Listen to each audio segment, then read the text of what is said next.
Ito yung ating panahon ngayon guys dito sa pier. Tingnan mo guys, oh. Mayroong umuulan doon sa kabilang lugar.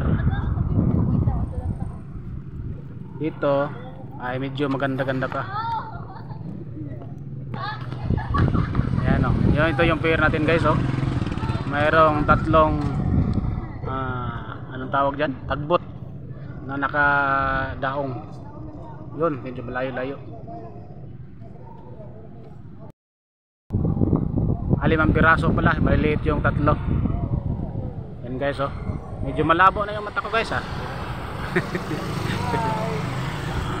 Marami pa rin nagpapasyal guys kasi wala pang ulan. Mamaya nito pagka umulan na, wala na. Tataguan na itong mga to. Yan guys, oh, yan. Wow. Tingnan mo nga dagat natin, oh. Yan, oh, magandang tanawin yung dagat natin, oh. Oh.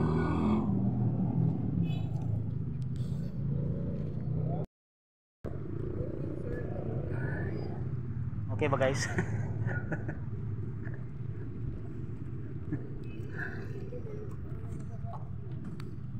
Yan, oh, yung harang ano natin, yung lugar natin na maganda, oh. Oh. Tama mo? Ganda niyan, oh.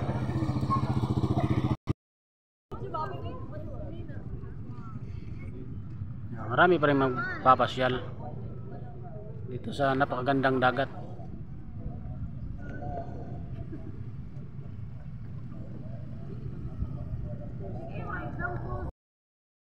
Mayroon pa parating na bangka guys, oh.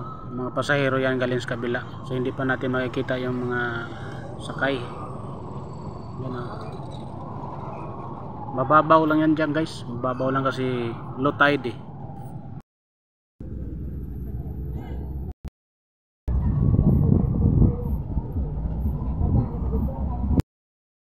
Yan na, malapit na, oh. Yan na guys, malapit na, oh. Yun, may mga pasahero yan guys, oh.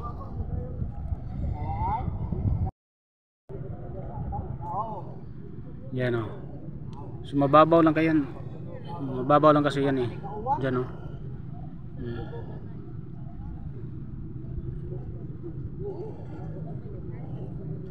Yan, malapit lang, oh. Oh, yan, oh.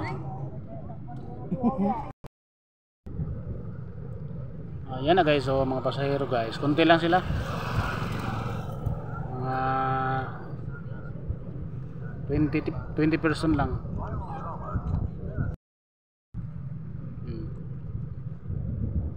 Ayan, punta yan dito sa merkado, mamimili ng mga conforme.